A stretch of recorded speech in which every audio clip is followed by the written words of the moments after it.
Good morning, students. Happy Friday.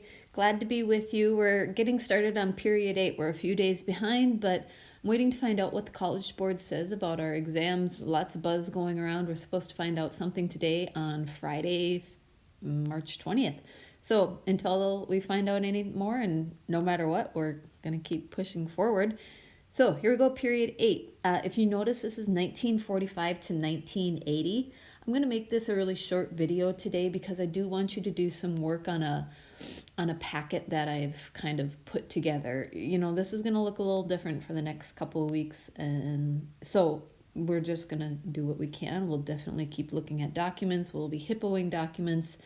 We'll be taking online quizzes and things like that, and we'll just make things work. So here we go.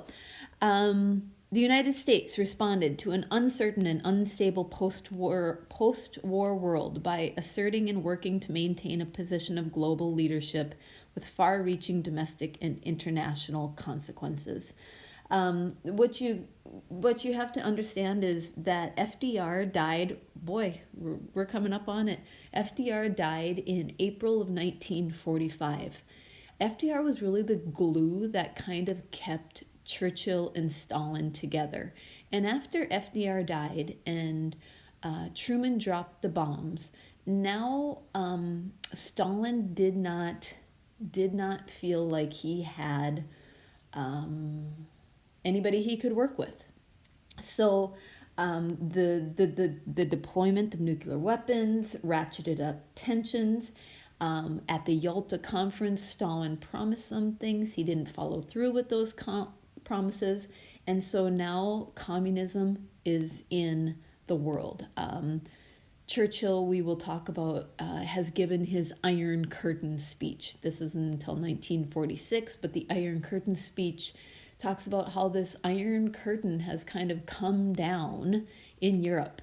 And everything on the one side of the curtain is communist, and everything on the other side of the curtain is more democratic.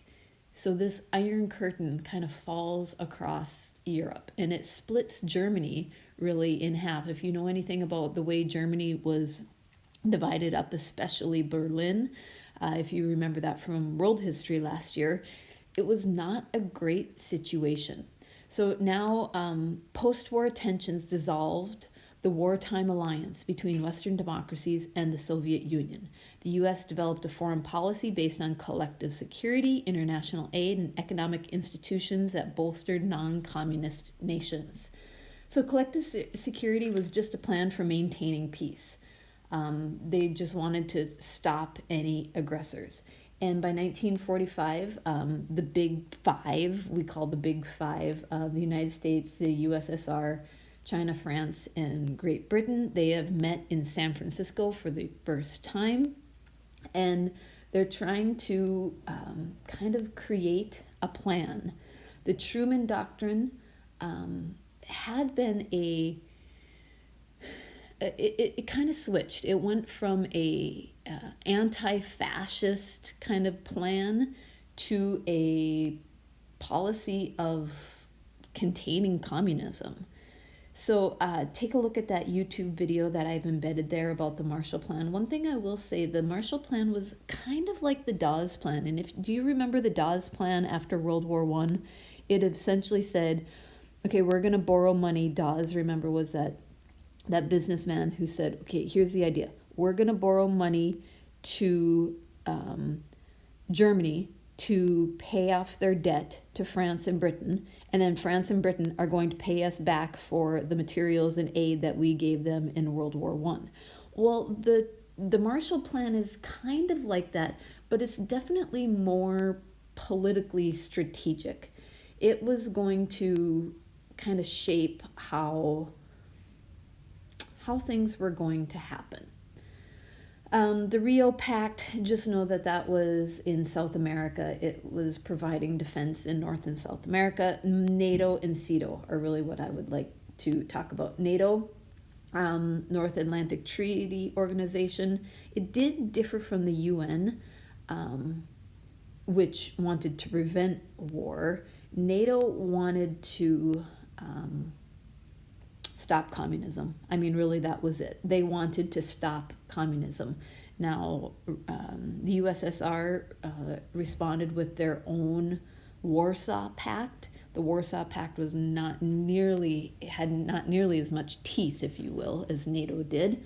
CETO was a Southeast Asia Treaty Organization, where not only, members in the Southeast like the Philippines and New Zealand and Australia were involved, but also the United States and Great Britain. Again, another plan to stop the spread of communism. So what I really hope you get here is non-communist nations now putting up a fight, if you will, against communist nations. So, concerned by expansionist communist ideology and Soviet repression, the U.S. sought to contain communism through a variety of measures, including major military engagements in Korea and Vietnam. We're not even going to really get into Vietnam, although I list a few things here as we get to like 10, 11, 12, 13. But just understand that this containment policy is what started to really define American politics, American economics, and world politics as well. So this containment policy was simply a stop and expansion of communism. You can see that if this is a good image right there on the left of the cartoons, you see the Viet Cong and then an American soldier.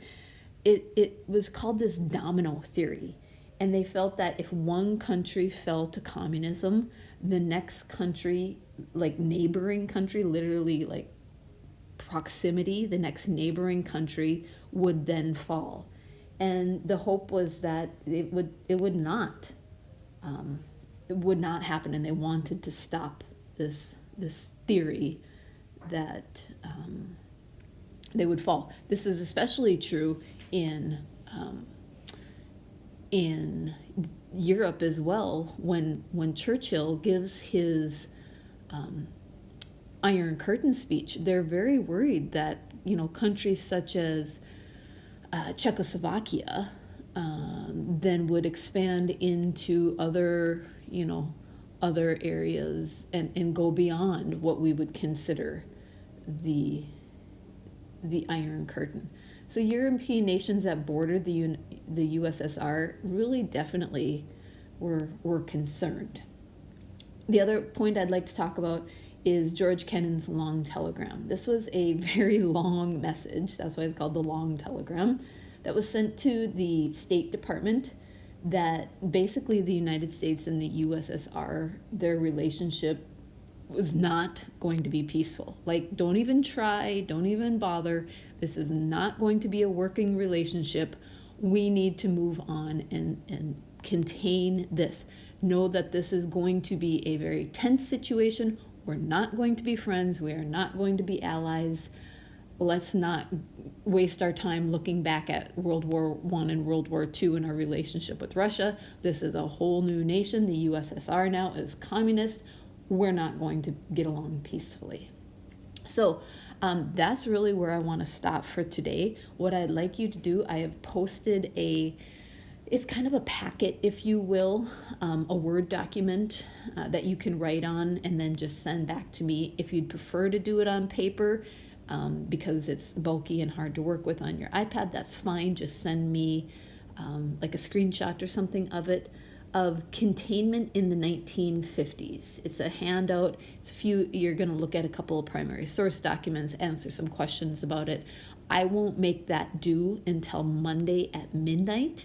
So the rest of these things we will get to later, but I just want you to definitely understand that the big theme is the Cold War and how the threat of communism is what pushed the United States policy, foreign policy,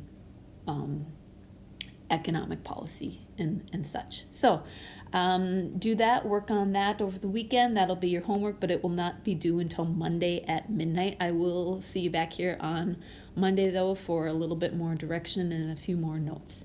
Have a great weekend. Bye.